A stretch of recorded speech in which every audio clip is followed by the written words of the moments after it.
Hi, this is Liz and welcome to my podcast, Spiritually Speaking with Liz. Today we've got another sofa session and I'm joined by the fabulous Jules Cooper. So Jules is here. Jules has always intrigued me and we've met a lot through the Acorn retreat, that's at Brimham Rocks in Harrogate, but we've never really had personal conversations, have we? No, that's true. So I know some of your story and I know about your connection with Peru, which is what I want to talk about today. So I just thought, I don't know the story, it's great, I can ask her with you guys and we can see where it takes us. So welcome. Thank you so much, Liz. It's great to be here with you. It's lovely to have you. I'm really excited about this. So first of all, shamanism. For those people that don't know, what is shamanism? What is a shaman? A shaman is someone who would be the leader of a community, maybe in different countries, and they would have, for instance, in a dry spell, they would have brought in the rain to nourish the plants, to grow food. They would have been the medicine men in these villages and tribes as well, so they would have done a lot of healing with people. And yeah, there's such a massive, there's a really wide range and lots of different ways of shamanizing as well. Okay. That's a good word. Yeah, it is a really good word. Is it a real one? It is a real one. It is a real one. Yeah, it is. I read it in a book. Oh, well, it must be then. So how did you get on this journey? Where did it start? So in the previous podcast where you spoke to us about the sound therapy, you told us about the traumatic events that you had in losing your son, and how you turned to yoga, and then how the sound therapy came from that as well. So, where does the shamanism, does it fit with that? Is it part of that journey? It is part of that journey. I think primarily it was shamanism really opened me up to me. Okay.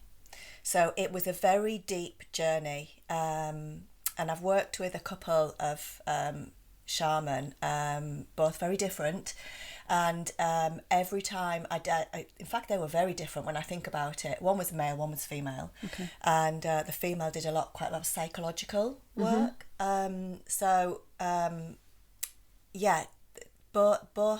Both of them had a massive impact on me in different ways, but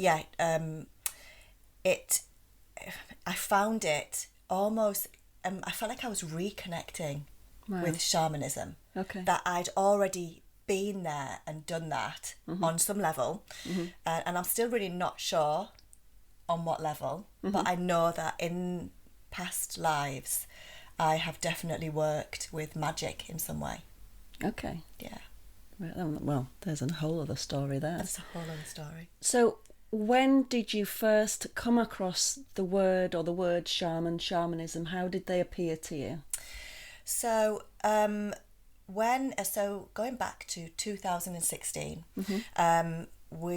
I organised a charity trek in the name of my son to raise money for different local charities in Middlesbrough, which is where I'm from. Okay. So I organised a trek to Machu Picchu in Peru, and so there was the 6 of us signed up to that. And before I went, 2 people said to me, "Oh, you're going to Peru? Oh, you're going to love it. It's amazing. But you need to read this book, and it's called Shaman in Stilettos."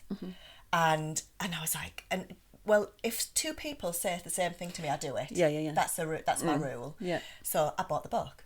I took the book with me, and every day, so we flew from Lima to Cusco. You've got to go, if you get a chance, Liz, go to Peru. I would like to go to Peru. It's stunning. And so we stayed in Cusco, and we did our acclimatizing in Cusco, and that was before the trek.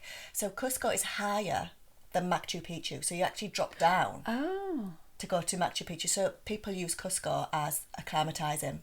Oh, I didn't know that. So we did lots of in and around Cusco. There's lots of archaeological sites and quite of them are quite high up as well.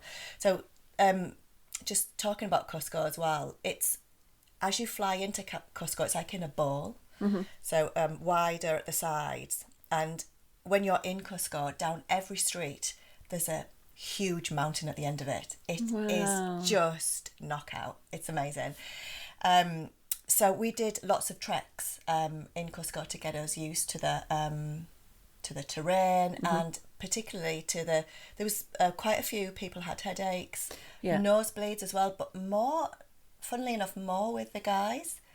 And then when we'd done these treks on a night, we'd go back to the hotel in Cusco and I would read my book.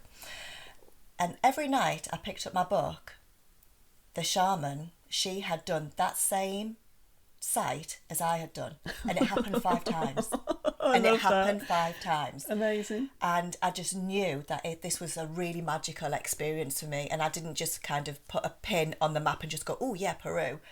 There was something pulling me there. Something drew you there, yeah. When I stepped off the flight, I felt like I'd been plugged in. I think I said this in the last chat we had.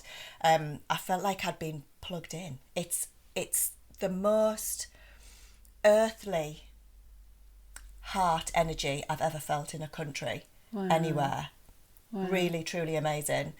And I saw someone actually nearly faint when they got off the flight and stepped foot on the tarmac. Like, she came to me and I had to hold her.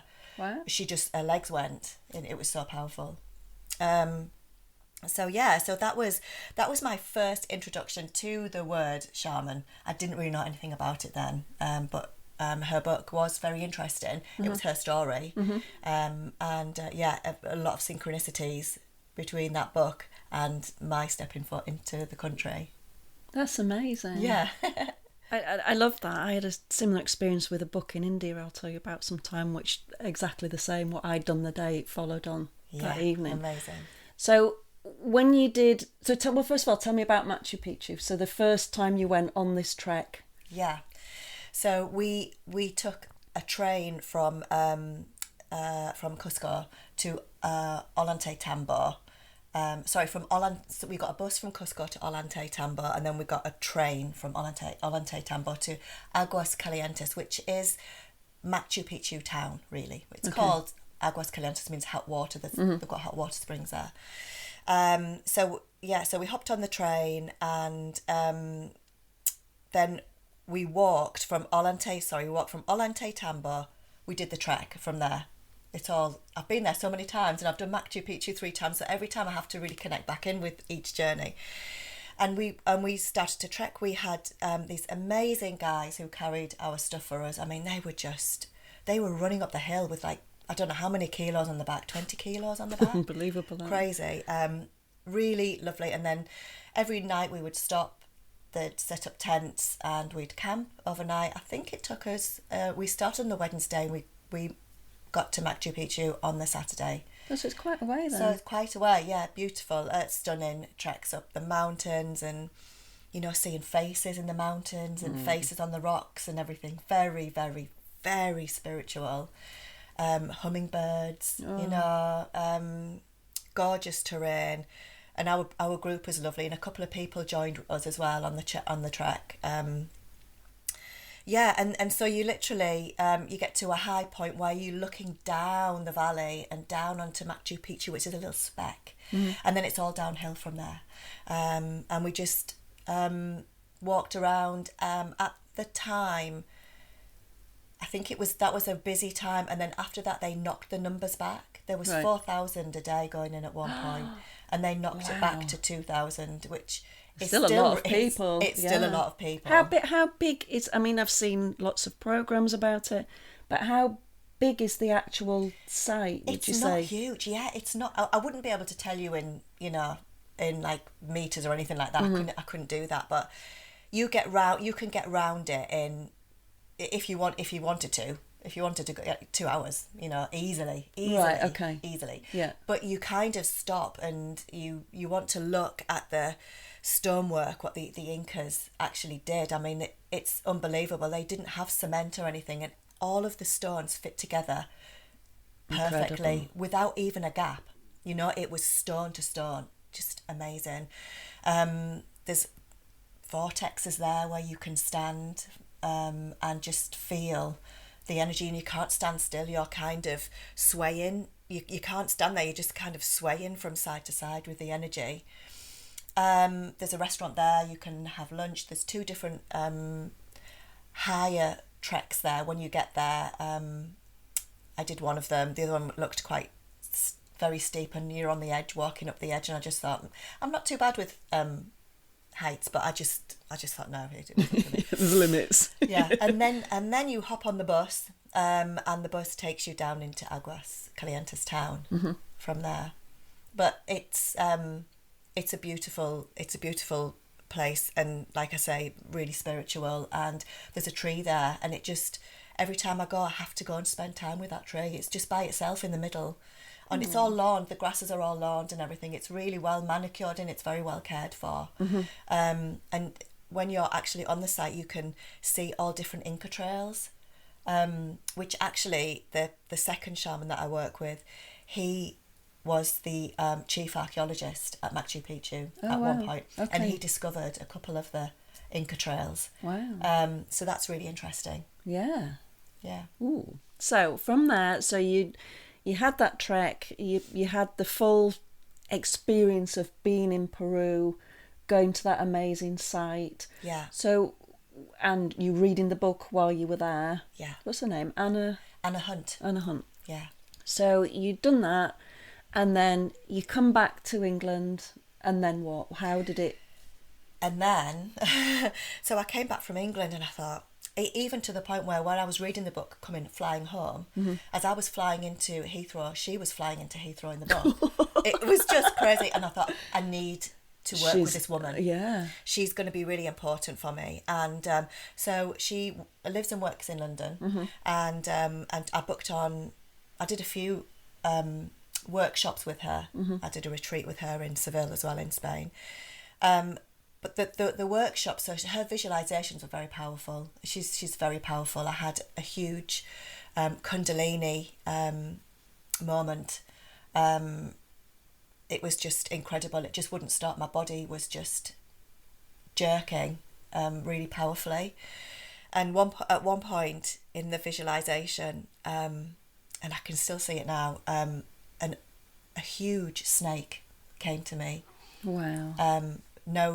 Nose to nose, and she was huge. She was grey, and in between her scales there was like a fiery orange colour. Wow. And she just was staring at me, nose to nose. It was just incredible. And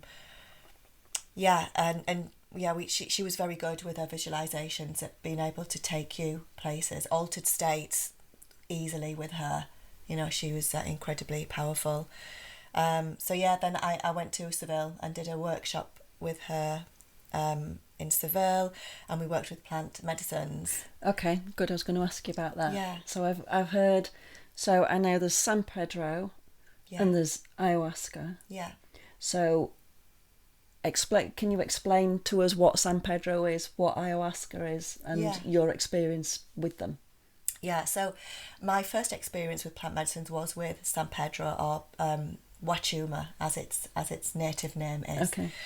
And it's basically a cactus. So they cut the cactus and they brew it, and they would chant over it in a similar way that they would with ayahuasca as well.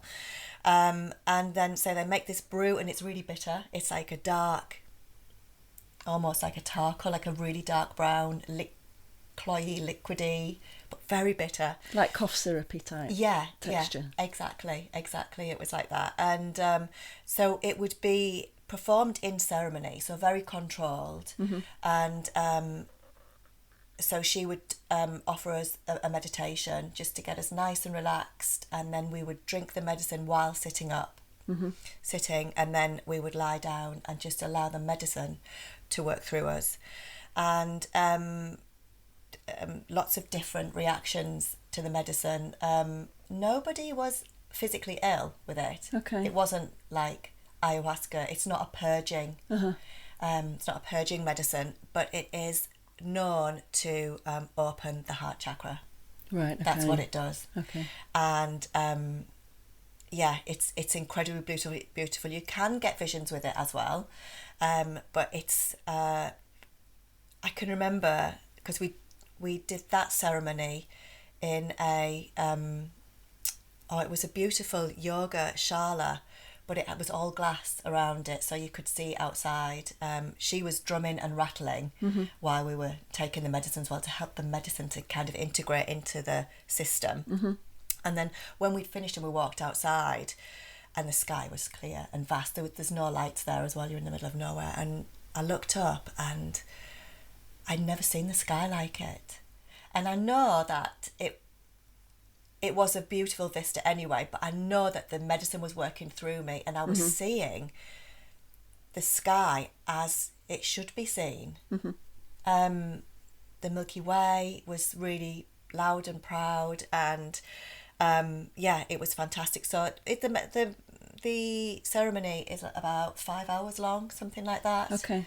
And then you have some soup, because by that you haven't eaten, you've fasted all day, really. So you have some soup afterwards just to replenish, and then it's bed. And then the day after we would write about our experience and do some exercises with her, just to work through the experience. So would you say taking the San Pedro is a fundamental part of the journey? Did it take you deeper than you think you would have gone with it being the heart opener? Did it take you deeper than you think it would have done just with one of her profound meditations? For you, was it like, wow, this is really life-changing? Yeah. Okay. It is very special.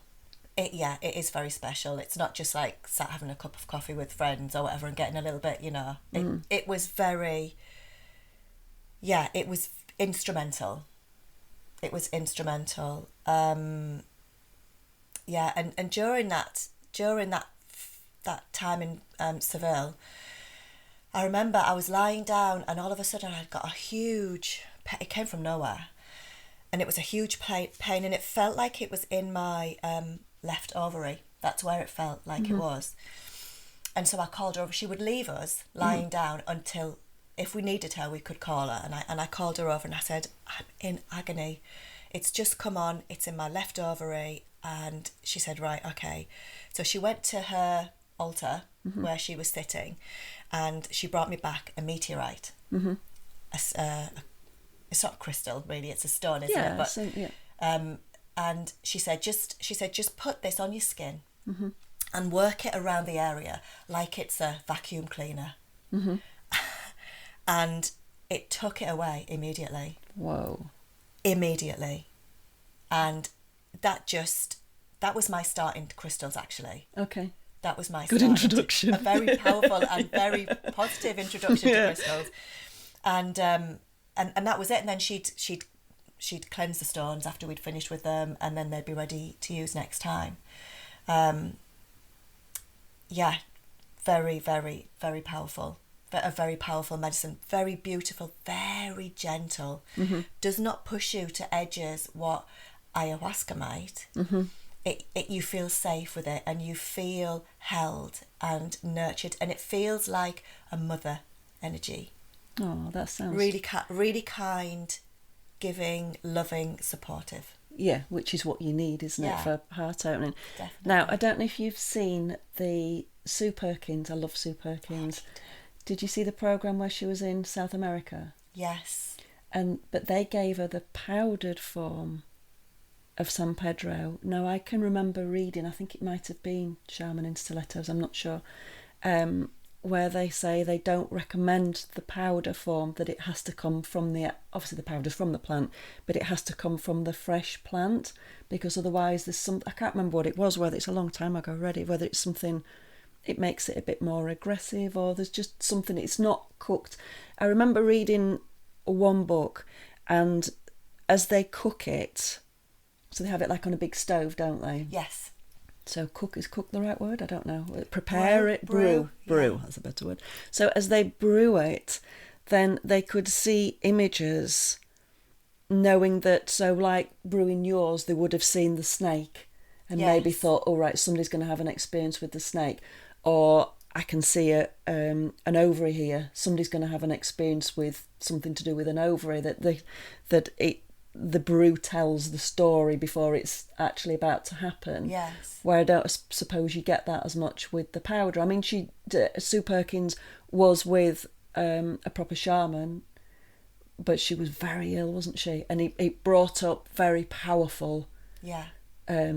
deep-rooted, strong. She seemed quite, as cathartic as it seemed quite trauma to me watching. You know, I was quite upset for her watching it. Yes. Thinking it was like she'd really been thrown on the motorway and just left. Yes. Type feeling. Where would it be fair to say that when the plant is brewed totally from its natural state, as in picking the plant, starting to brew it, it's a more gentler approach, a more gentler...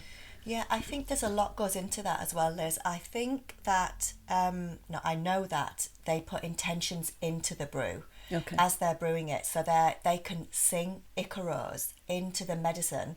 So when you're drinking the medicine, you get the energy of the Icaros coming through as well as the shaman sing. I don't know if singing's the right word to do it. Singing Icaros when you're in ceremony. So, and that helps to bring things up for you.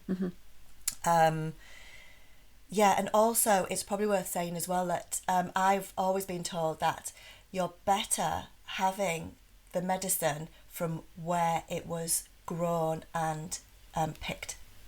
That makes sense. So, ayahuasca from the vine, it's obviously comes from the vine, what grows up the tree.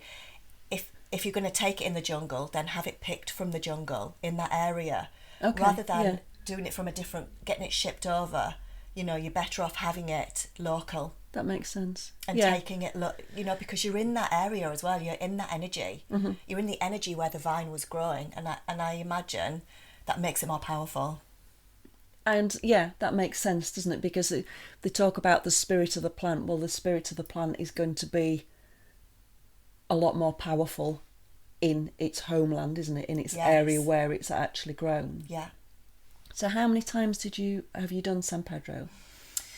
I would like to give you an exact figure, but over 15 times, maybe wow. 20 times. So a lot then. I've done it.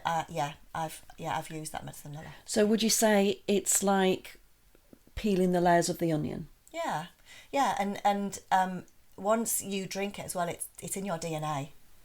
Okay. Yeah, it's in your DNA. If you get the chance to do it with a reputable that's shaman, the thing. you know, and do be careful as well. I would always have someone recommend somebody, and you know that I've heard lots of stories, particularly with ayahuasca. Not San Pedro. It's too gentle. San Pedro's too gentle, really, to have someone to have a bad experience, I think. But when it's ayahuasca, it can be a different story altogether. So you do need to make sure that you are in the right place with the right person. Yeah, with a reputable source. Exactly. So on to ayahuasca. So you've taken ayahuasca as well? Yes. I've taken ayahuasca 3 times. Okay, so tell us about that. 2 different retreats with 2 different shaman. One of them was with Anna Hunt, and the other one was with a shaman who I mentioned not so long ago about. He was the chief archaeologist at Machu Picchu. Both very different. Actually, it was the same person who brewed on both times. Oh, so we stayed at the same place in on the Amazon. And they had a maloca there, and so a maloca's where it's like a ceremonial space where you take the medicine and then you stay there for the whole ceremony, and it's sometimes 7 hours for ayahuasca. So that was actually in the same place, which is really odd and quite a coincidence, I think.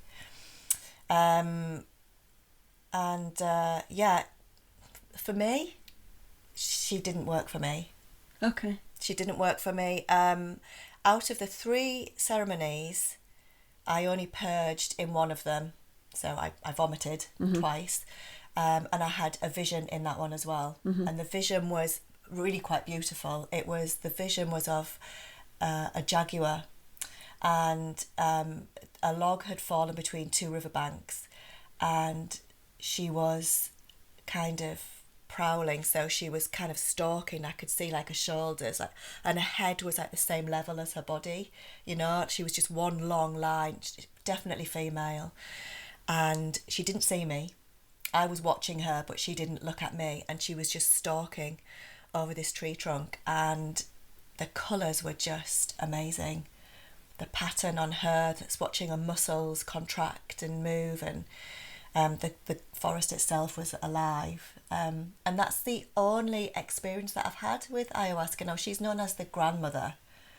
When you say she, you mean, just to clarify, you mean the ayahuasca? Sorry, yes, yeah. The medicine, yes. Yeah. So, yeah, she's a female. She's a female medicine known as the grandmother. And so I've taken it 3 times, and maybe not in the right circumstance, maybe not with the right people, I don't know. But will I give it another try? It's something that I've thought about quite a bit, and I don't think I'm ready yet. I think maybe there might be another time in my life when I feel like she's calling me. Yeah. I always dug my heels in, because I don't like purging at all. No. I've got a real no. I don't think anybody does. I understand don't think anybody does. And I just thought, oh no, I don't really fancy that. It doesn't sound like me. And then all of a sudden, my mindset just completely changed, and I was like, I have to go to the Amazon, and I have to do ayahuasca. So you'll know. We always get called, don't we, when something's right? Yes, yeah. Then you'll know where to go. Yeah. So, having experienced that, and visiting South America several times, how does that come in? So obviously I know with the Gong sessions, with the sound sessions, so you do group ones, you do one-to-one. So I know you bring in the cacao with that, and I know you bring in ceremony with that. But how would you say that visiting South America, visiting the shaman, training with the shaman, how has that affected you, and how does that work through you? So does that work through you with other people? Just what have you brought back from it, I'm trying to ask. Yeah. So I use my shamanic practices and teachings in healings. That can be, people contact me and they say that they tell me their issue, what they're dealing with, and would I be able to help? And 9 times out of 10, yes, I can. And I kind of weave my shamanic work, so drumming, rattling, extraction, which I'll talk about in a moment. So I kind of use lots of different principles in my shamanic healing work. And yeah, it is primarily drumming and rattling, Okay. I find. But yeah, so going back to the extraction work, I was on my way to a workshop in London, a shamanic workshop, and the guy who was running it, a younger guy who was running it, he got in touch with us. I was on the train. He sent a message just saying, if you can, before the workshop starts this weekend, would you watch this video on YouTube? And I was on the train, plugged my earphones in, had my laptop, and off I went. And it was basically a filming in the 60s of a female Pomo Indian shaman. And she was known as, her name was Essie Parish, and she was known as the sucking doctor. Okay. So she was the head of the tribe. It's in Northern America. Okay. She was the head of the tribe, and it showed you her, and it was actually, she was working on her husband. He was lying down. They were in a big tent with a fire in the tent, and she would chant over him, and she would suck the illness out of people. That's what she did. Wow. Known as a sucking doctor. So she would pull it out and spit it out into a bowl, basically. And when I was watching it, I had just exactly what you were saying earlier about when things happen, and things happen for a reason. I had a really deep connection with her, and I couldn't stop watching it. I watched it about 4 times back to back on that journey. I watched it in the hotel on the night. I watched it on the way home. She just magnetised me. I don't know what it was. She just magnetised me, and I felt like I'd known her previously. Mm-hmm. I later found out in a past life regression that she was my mother. Whoa. In a past life. Wow. So in this past life, I'm going off track here, but bear with me. Go off track, go. So in this past life, I was a child, mm-hmm. and I was a very powerful child, to the point where the shaman, the elders in the village, were scared of me because I was so powerful.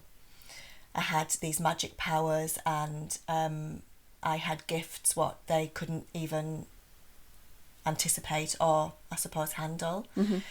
So I was poisoned as a child. Oh, God. Yeah. Separately to that, completely different, during one of my healings with my teacher, that came through. That same thing came through. She had given me a message and said I was forced to drink the elixir of death. That's what they called it, the elixir of death. Okay. And so Essie was my mother in that life, and possibly more, but she was my mother in that life. And then Essie also came through to my teacher while she was working on me, and said, the words were, "Get out of the way, she's mine." Oh, wow. So Essie's come to me in different Yeah. ways, with different teachers. So one of them was my teacher here in Ripon, and the other one was a different teacher who I worked with less often. Mm-hmm. So two different people give me her story. Amazing. Not that you need proof, but that's really nice. It was really beautiful and then to see her on film. Yeah. To be able to connect with her in that way was fantastic. That's incredible, yeah. Yeah. So I feel very blessed to have. She's got my back. She's very powerful. Well, I imagine part of the being a guide, but the fact that she was physically your mother as well. Absolutely. Then she's going to do. Yeah. Okay, so back to the extraction. Yeah. So he'd said, watch this video. And then so you went to the workshop in London. Yeah. So what happened there?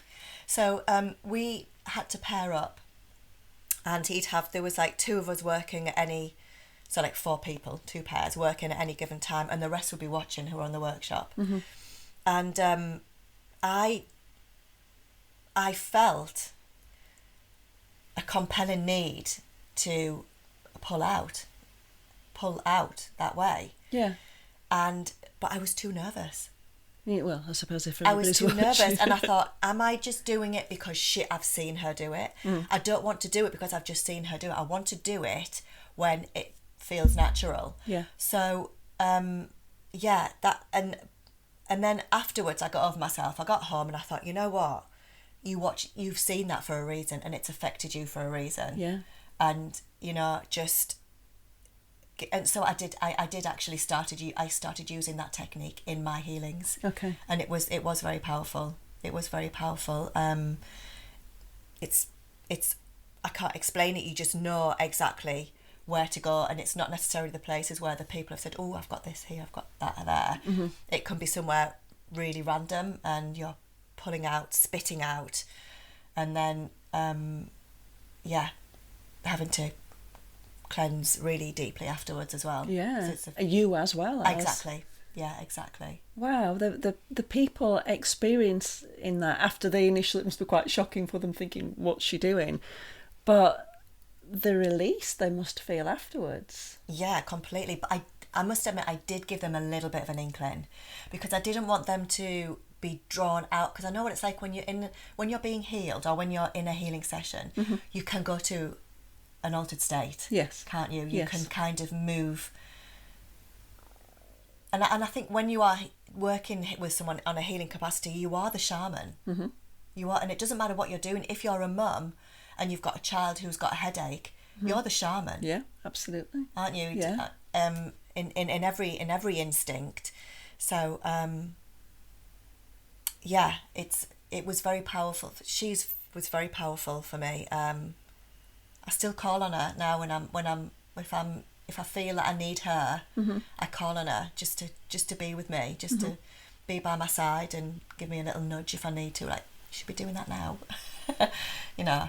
That's not, yeah, but that's lovely. Yeah. What a really. lovely, yeah, very special. Yeah. Would you say that the gong takes on the energy of her sometimes, and that drawing out, do you think that's where your power is? Yeah, I feel that all of my guides join me because it feels like there's so much inspiration around me, and so I know there's a lot of them. And during one of my sessions when I was gonging, and so as I'm gonging, I'm looking around and checking on people, you know, making sure everybody's okay. And there was a girl there, a lady there, and afterwards she said to me, when you turned round, she said your eyes were just black.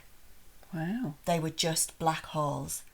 And it did surprise me a little bit, but I wasn't shocked because I knew that it will have been one of the shaman working through me. And I think the fact that my eyes were black was telling that I was out. Yes. I'd gone. Yeah. I'd left You'd the been building. you'd been taken over. Yeah, I'd been taken over. And the healing. I think that's incredible, an incredible gift. Yeah. For people, that you can do that you can step out of the way, allow spirit, whoever, to come in, to work through you and really let the healing happen. Yeah, definitely. And it's a huge trust what goes on there. And I think from both sides, you know, because they are bridging the veil, as am I. And I think that there needs to be a lot of trust. And I you know, I'm willing to open up, and I trust that my team around me are keeping me safe. Yeah. So that when I do open, then I am a void for spirit, and there's no tricksters can kind of get in, and that's happened to me before. When I first started out, not on the shamanic path, but when I was developing spiritually, I'd get lots of tricksters coming through, because they see you as an easy portal, and they would do silly things like they'd ask me for money and things like that, and I was just like, and then I just shut it down then, and then I realised that I had to do the work before. Yeah. When people say to me, you know, I want to be a medium, I want to be this, work on yourself. Yeah. But I want to help other people, work on yourself, because it is all about learning your energy, creating boundaries. I get sick of saying that word, and people get sick of me saying that word, but it's so important, isn't it? Having those boundaries in all ways, but energetically having those boundaries. Definitely. And then the more you raise your vibration, the more like attracts like. Yeah. Doesn't it? And I think you're right with the key word being trust. Because it is hard to just let go and trust. Yeah. We're in this world, we're designed to be in control. We know, we've been isolated. We're individuals, and we're encouraged to be individuals. Yes. And so to fully let go and trust, I think it's quite a hard thing in this day and age for people. Yeah, it is. It is. It actually makes me think of a time when I was doing trance work. So I was in a trance state, and I felt like my chin was really extending outwards. And I spoke to my teacher after. I said, because she was watching us all in trance, and I said, I felt like my chin was like huge, like Bruce Forsyth kind of style. And she said you had a huge ring through your bottom lip. Oh, wow. And so this was another of my guides, and I think he comes and goes, this one, but he's definitely shamanic, and he does everything kind of in a crouch, like goddess posture in yoga, and he would walk around like that. And I've found when I'm doing my healing, as I'm moving around, because the client is very often on the floor, I don't have a couch, so I get lots of cushioning on the floor, and I walk crawl around on my feet, but in goddess posture, and I'm sure that's him, and I'm sure that he's from the Amazon as well. I feel a strong connection there, like with the Amazon. But like I say, he comes and goes, and I feel that that's gonna come more. If that makes sense. I feel like he's just been introducing himself, and it's nothing. Testing the waters. Yeah, and nothing for me, and I don't know whether it's the same for you, Liz. Even in my shamanism, in the mediumship work, and I'm not a medium, but that connection to spirit, that's what I mean. Yeah. It's took a long time. It doesn't happen overnight. It doesn't. Yeah, and it's good to hear you say that as well. Like, but it's a continued trust and love. The love vibration is really important. It is. Love and gratitude. Yeah. All the way. Yeah. Gratitude creates the love, doesn't it? But yeah, definitely. Here's one for you then. Okay. How do shamanism and spiritualism go together, maybe in the world or in your life? Are they one and the same? How would you? I would say that the shamanism has a more tangible and physical feeling to it. I use my crystals in a shamanic way. How I was taught by Anna, always on the skin, and using it like a Hoover, like a vacuum cleaner. That's how I use them now. So that for me, because I learned that in a shamanic context, my spiritualism is definitely my grounding. It's my anchor. Everything what I do on top of that is separate, connected through the anchor, but maybe more, how can I say it, more going off. I'm trying to think of a good way to explain it. I know what you mean. How would we? I suppose connecting to spirit and working with them in that way. I think it's a completely separate thing to shamanism to me. I find them very different energies. They are different energies. I would say I do cacao every morning, and I open sacred space every morning. And then I sit, and then I ask whoever wants to come through, or I'll just sit quiet. Sometimes I'll be drawn to write, sometimes it'll be channeling, sometimes it'll be my purging. So for me, they go together, and one, since I would say last summer, so I connected with cacao I've had cacao with you in the ceremonies, and I connected with it on my own at home, and then I did the podcast with Beccy, and then I started using it just with the water, no sweetener, hardcore. And that's different. That's really for me. That's really different, and that has connected me back to the shamanic side, but it's also, I don't know, I find it hard to explain. It's also grounded me and opened me up at the same time. So I feel that, to me, the shamanic side pulls down, anchors. It's that real earthly feeling, and then spirit is the... Yeah, true. Yeah, I can totally understand that. And Beccy's cacao is amazing. It is. It's real altered state. Yes, stuff. it is. Yeah. So yeah, I can definitely see where you're coming from, 100%. But yeah, one is very physical, and the other one is meditation. Like you say, writing. I do inspirational writing and connect to my guides that way. But they're both, I suppose they're both my anchor, actually. The more we talk about it, you can see, can't they, that they are different, but they are connected. Yes, definitely. There's that link there, isn't it? Definitely, yeah. interesting. Yeah. Well, it's nice to have other people's perspective of it when you know somebody's coming from the same place of how it affects them. So on a day-to-day basis, what would you say your practice is for you personally? Walking in nature is big for me. I love to be amongst trees. Me too. I've got a favourite tree. In fact, I'm going to show you. I was here. going to ask you about to show that afterwards. Yeah, I'm going to show you. So for those on the podcast, you won't be able to see this, obviously. No. But Jules has got this gorgeous little pouch with a crystal on it and little tassels. So do you want to explain? I'll put a picture of it on the Instagram page. But what is that? Where's it from?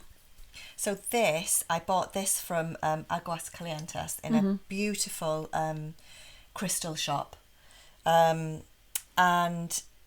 I bought it to use in ceremony actually. So it's a little pouch, and inside it, I'll show you what I've got inside it. So the contents change. Well, apart from a couple they do. So I have some seeds from my tree here, so that keeps me grounded. And connected to nature, so green. I always feel connected to nature with these. I've got a meteorite stone here. Do you want to? They're really quite heavy. Oh, yeah.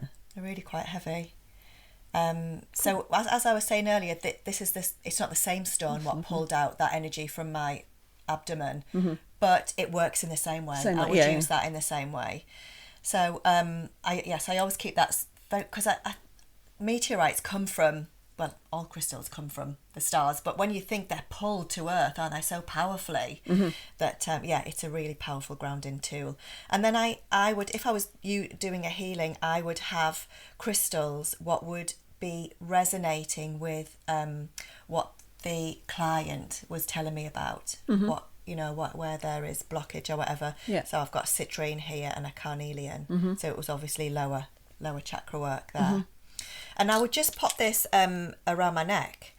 Like I say, it changes every time as to what I need to pop in there. And I have to just be careful. Sometimes I can go swinging around and it ends up whacking me and things like that. But yeah, my trusty little pouch. Yeah, that's gorgeous. Yeah.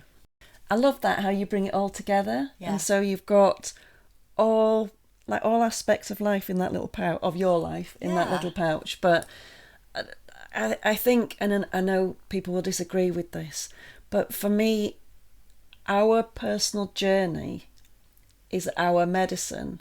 So if that involves shamanism, if that involves spiritualism, if that involves, can't think of anything else, whatever that involves, it is that person's journey, so it is right for them. Yeah. So there's many things, aren't there, that can come together. People, I think, become a bit frightened of by what they've been told, or it can be a bit dogmatic that no, if you're on this path, this is the path that you must follow, and you become blinkered. But once you become blinkered, you're not open to what's going on around you. You're not open to life around you. I believe, and you will miss out the breadcrumbs along the way.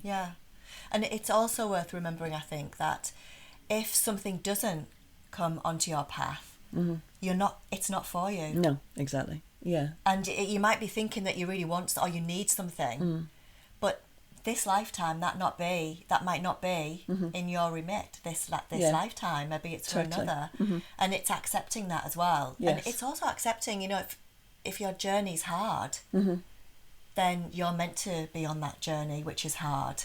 To bring you to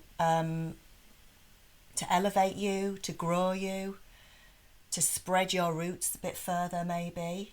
It's all lessons, isn't it? And it's very hard to say to somebody who's going through a difficult time that, oh, this is a spiritual lesson, and you never want to be trite with that. But I truly believe it is, and I truly believe we grow through. We are the sum of our experiences, aren't we? True. Very true. Here we are, fabulous women in our 50s, and we are that experience of 5 decades. What's happened to us throughout our lives is what shaped us, like the pebbles in the stream, the way the water's gone across them, the roots of the tree. That's what shapes us. That's who we are.